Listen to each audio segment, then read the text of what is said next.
Hello guys, meron ako ditong pambabaeng rado na relo. Original ito guys at ang issue nga nito is hindi umaandar kahit anong susi, kahit anong suot ng may-ari at kahit anong galaw o kalog. Sinususian pa nga ito guys pero hindi pa din gumagana. At guys, sa bidyong ito i-overhauling ko itong rado na ito na pambabae, Swiss made. Number nito guys is Rado o Swiss made na 2871. At ang nakita ko nga guys dito is kaya hindi umaandar kasi sira yung balance wheel o putol. At guys, bago tayo mag overhauling nitong Rado na relo, huwag mo sanang kalimutang i-like ang bidyong ito at mag-subscribe sa aking channel at pakit mo na din ang notification bell upang updated ka sa lahat ng mga videos ko na katulad nito. Yan na guys, buksan na natin itong lock dito sa kaha nitong machine, nitong relo.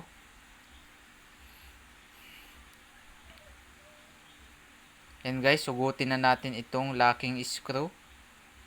At pwede na nating tanggalin ito dito sa machine o sa case.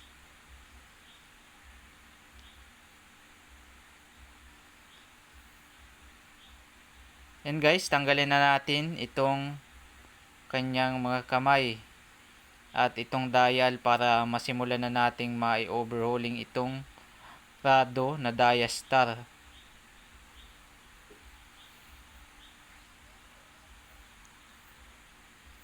Ito guys, kaya tulad ng sinabi ko kanina, hindi ito umaandar dahil may sirang pyesa, putol yung kanyang balance wheel.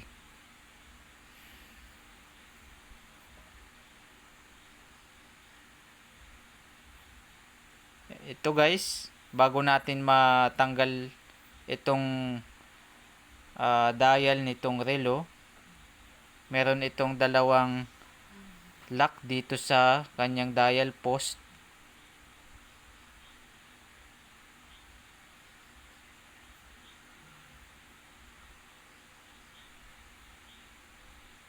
Ayun guys, nahila na natin yung dalawang lock ng dial post. At pagsimula na tayo dito sa calendar side.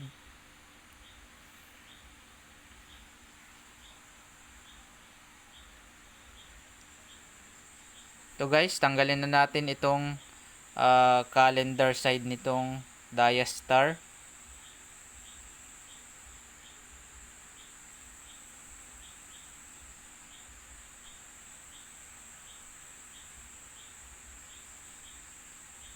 Tanggalin natin itong mga pyesa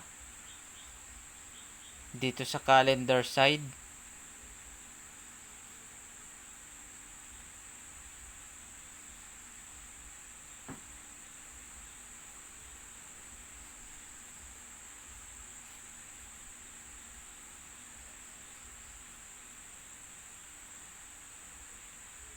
And guys, tanggalin natin ito lahat.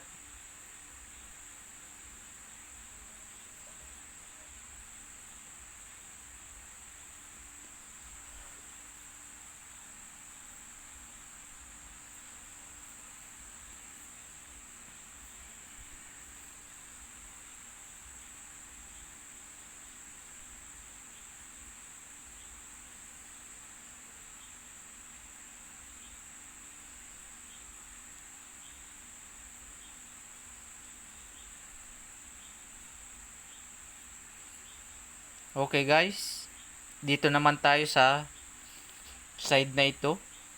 Tanggalin natin itong rotor nitong rado.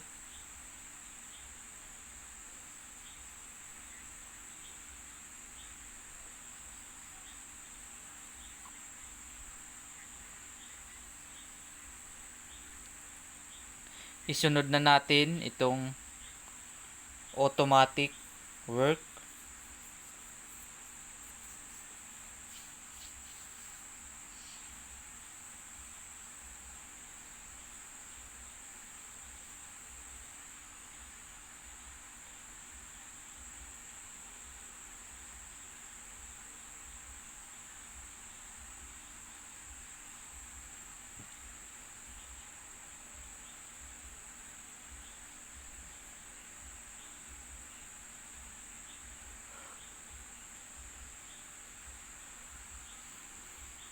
Ayun guys, humihingo, umaalog itong kanyang balance wheel.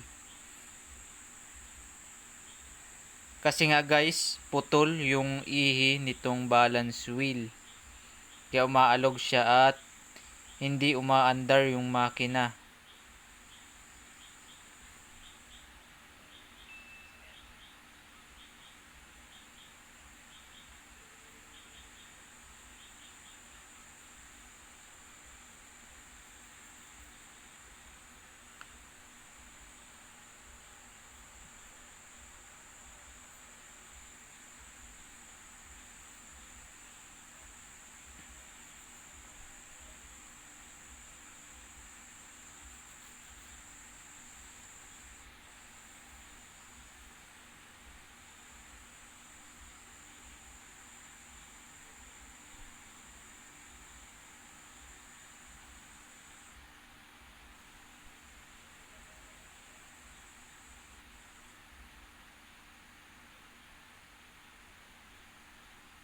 Ngayon guys, nagre-release yung machine. Ibig sabihin, ayos ang mechanical nito. Pero kahit ayos ang mechanical nito, kailangan pa din linisan isa-isa yung pyesa para mas maganda yung andar pagka naisauli na natin itong makina.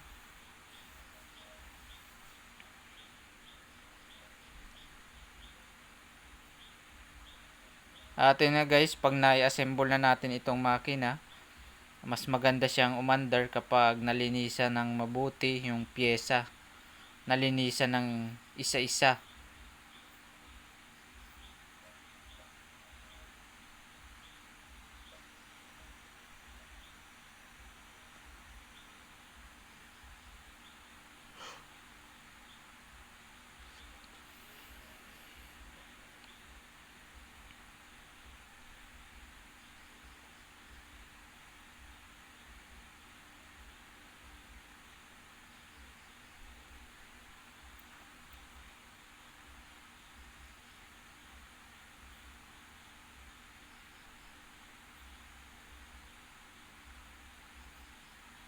At tanggalin na din natin o i-disassemble natin itong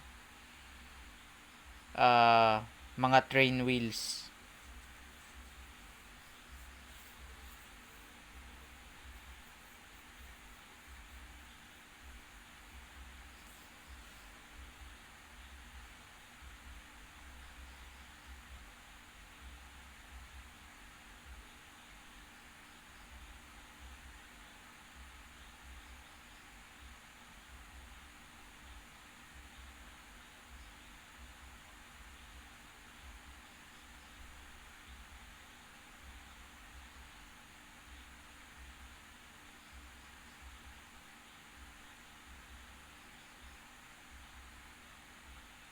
Ayun guys, syempre pakalinis ko ng mga pyesa nitong Diastar.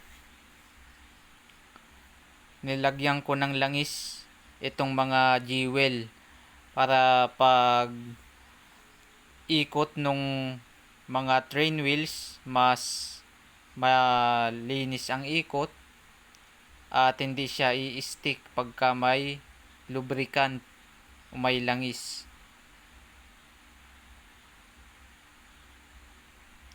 Yan guys, assemble na natin itong mga train wheels.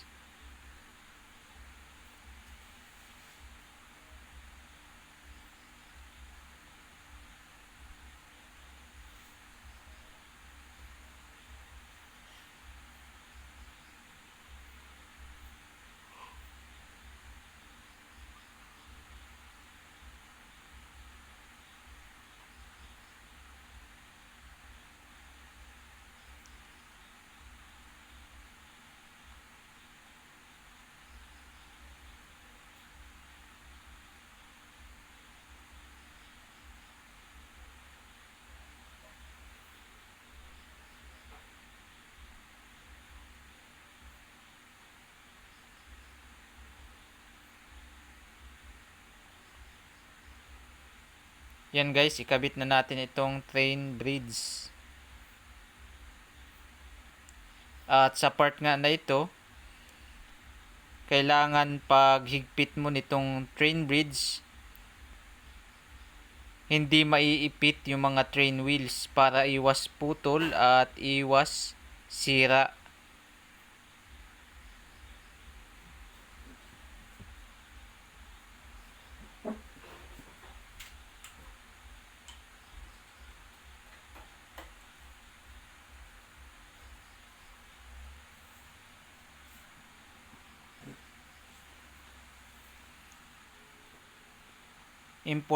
Importante sa pag-assemble ng train wheels, kailangan pre-wheeling yung mga train wheels para walang sira sa makina. Ayun guys, hangin pa lang umiikot na yung mga train wheels, ibig sabihin guys, walang naputol sa pag-assemble.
Ayan guys, higpitan lang natin itong mga screw.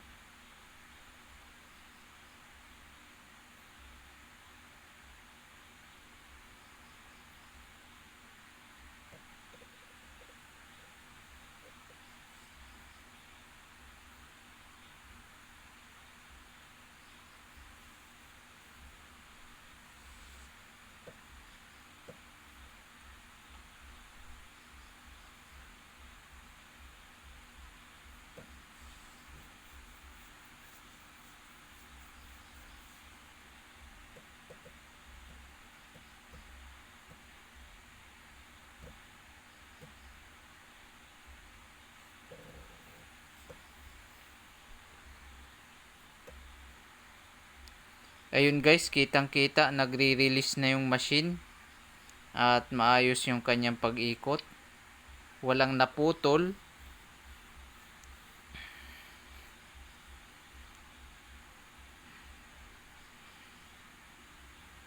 Ayun guys, okay na okay yung kanyang pag-release.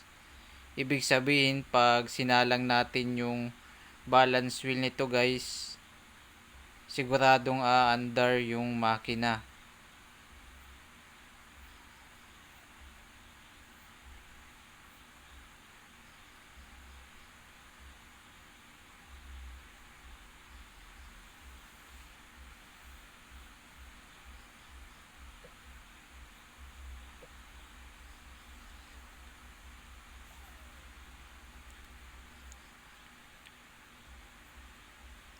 At ito na nga guys, isasalang ko na o ikakabit ko na yung balance wheel. At siya pala guys, nagpalit tayo ng balance wheel. Kasi yung dati nito guys ay sira na. Kasi putol na yung kanyang ihi.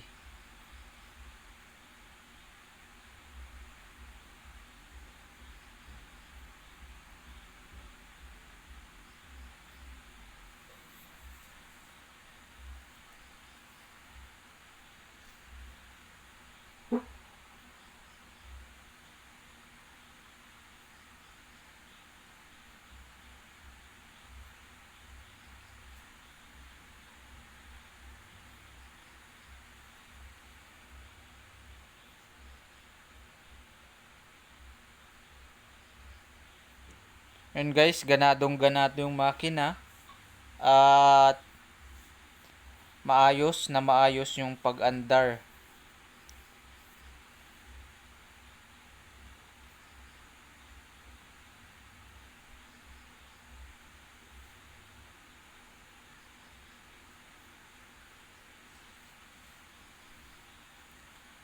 Ito na nga guys, i-assemble na natin itong automatic work at lagyan na natin ng screw.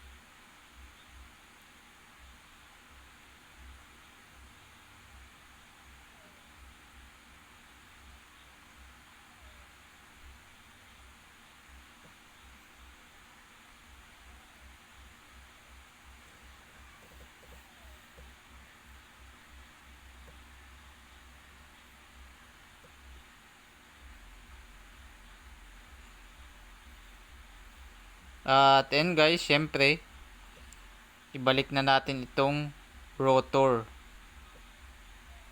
At lagyan natin ng langis itong bearing para may lubricant. At saka natin lagyan ng screw.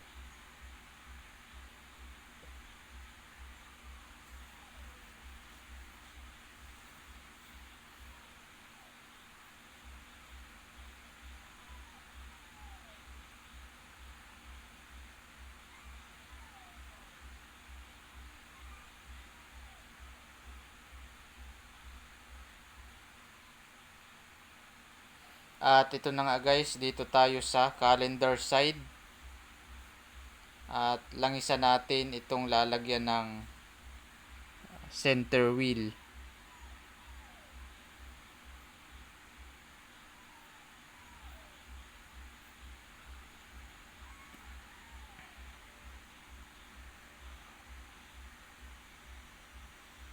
And guys, ilagay na natin ang dapat ilagay dito sa calendar side.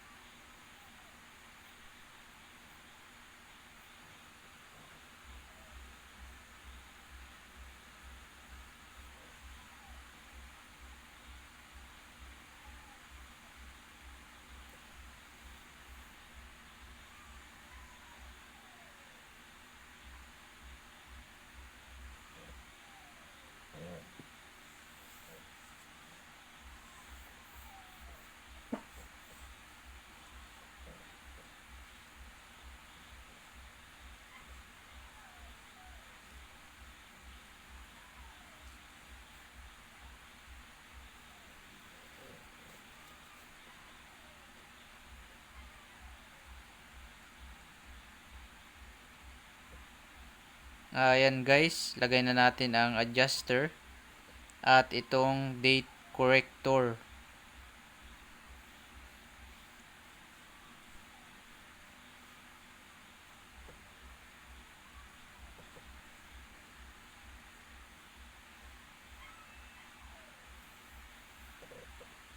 At saka natin ilagay itong kanyang mismong petsa.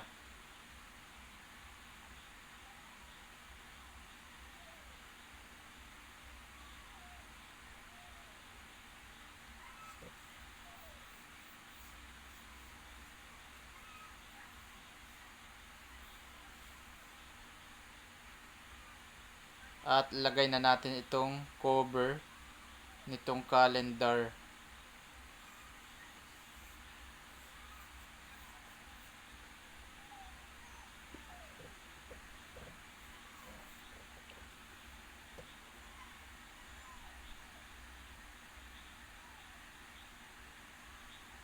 At then guys, saka natin lagyan ng screw.